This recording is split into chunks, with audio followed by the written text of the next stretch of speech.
elite tools of the trade, Bassmaster Elite Series from Lake Champlain. Just got home. Not a good finish. Not a good finish. I still caught plenty of fish. The first day, I could not hardly buy a good one. Very frustrating, very frustrating. I ended up catching fish on a bunch of different things, so I've got a bunch of things to show you. So I am right here in the boat, and I'm gonna go ahead and pull a few things out. I fished for largemouth and for smallmouth. I only caught 11.5 pounds the first day, even though I caught a good number of fish.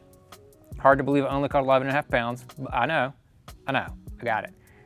The second day, I did a little better, had 15.5 pounds. I concentrated mostly my practice for largemouth, but I did have some smallmouth stuff going on, so I did mix it up a little bit. And I'll tell you, the first day, I ended up catching about half of my keepers. I know I caught a limit on it, but more than that a little bit. This is check it out, a Zoom Fluke 14-pound Sunline shooter. I put a Spro swivel about 12 inches up above it, just a black Zoom Fluke. It's a G-Finesse. I love this hook. It's one of the Mike McClellan G-Finesse hybrid worm hooks, 4/0. That thing is money. You know, didn't lose any fish. 7-foot Cashin, heavy action. It's the 844 rod, 7-foot heavy action rod, Daiwa, high-speed reel. That's the tool of the trade that I did for some of my largemouth fishing, the shallower stuff on that first day.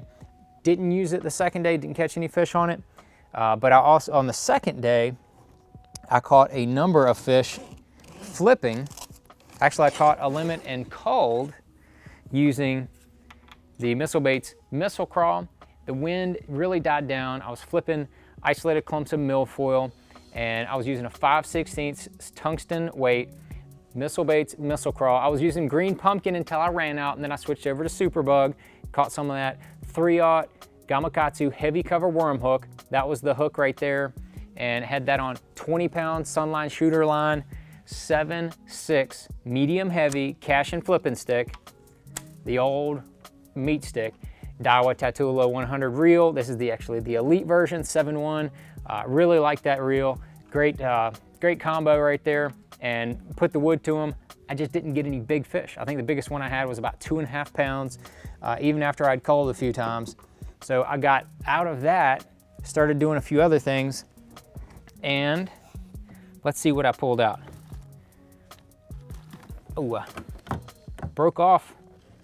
I had my drop shot on this rod right here, and believe it or not, I'll tell you what I had on there.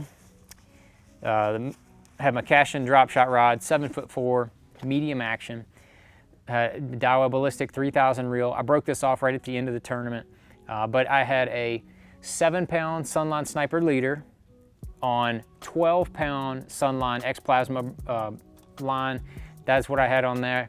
And I had a Gamakatsu #1 G-Finesse split shot drop shot hook. That thing is the deal. And I had a Ned Bomb green pumpkin wacky rigged because I wasn't fishing it around. I was just fishing it in one spot. I wacky rigged it because I was trying something different, and it worked. I had a 3/8 ounce tungsten weight. That's what I did. I caught 2 nice largemouth, one about 3.5 pounds, another one about 3, called up a little bit, caught a couple other smaller ones, and then I bailed from that deal and I went smallmouth fishing.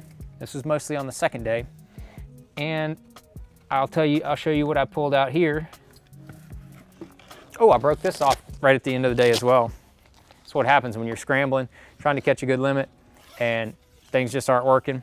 I had about 20 minutes left, and this was the second reel I'd gone to, but it had the spin bait rod from Cashin, 7/6 medium action spinning rod.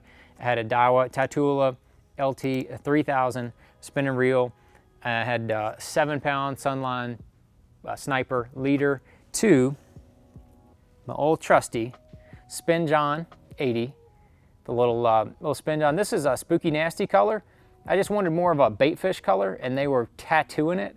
I really wish I had done that a little bit more in practice on some different areas. I really wish I'd have done that a little bit more in the tournament. I can't go back and redo it because I know I could have probably smoked 17, 18 pounds a day pretty easily if I kept this in my hand. But that second day I caught a 3 and a 3 1/4 and another decent fish, all on the spin john, and just in the last 2 hours. Probably could have ended up weighing a really nice bag, like I said, if I'd have done that more often. And then and that was kind of the end of my day, end of my tournament.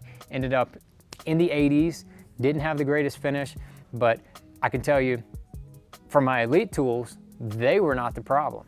I never had any line failures except for when I broke off on rocks. On fish, no problems with hooks. I didn't lose any fish. I hooked plenty of fish, but I never lost any, not during the tournament, and never had any boat issues, never had any electronic issues, never had any motor issues. So my elite tools were dialed in, but this tool is gonna be a little more dialed in for the next one. So when you watch the next video, you're gonna be able to hopefully hear a little more success stories. But if you missed the actual tournament vlog video, we just posted that a few days ago. You can go back and check those out. That'll be interesting to see how it all went down. If you wanna see how all these tools were used in the tournament, you can go check that out. But again, thanks for watching.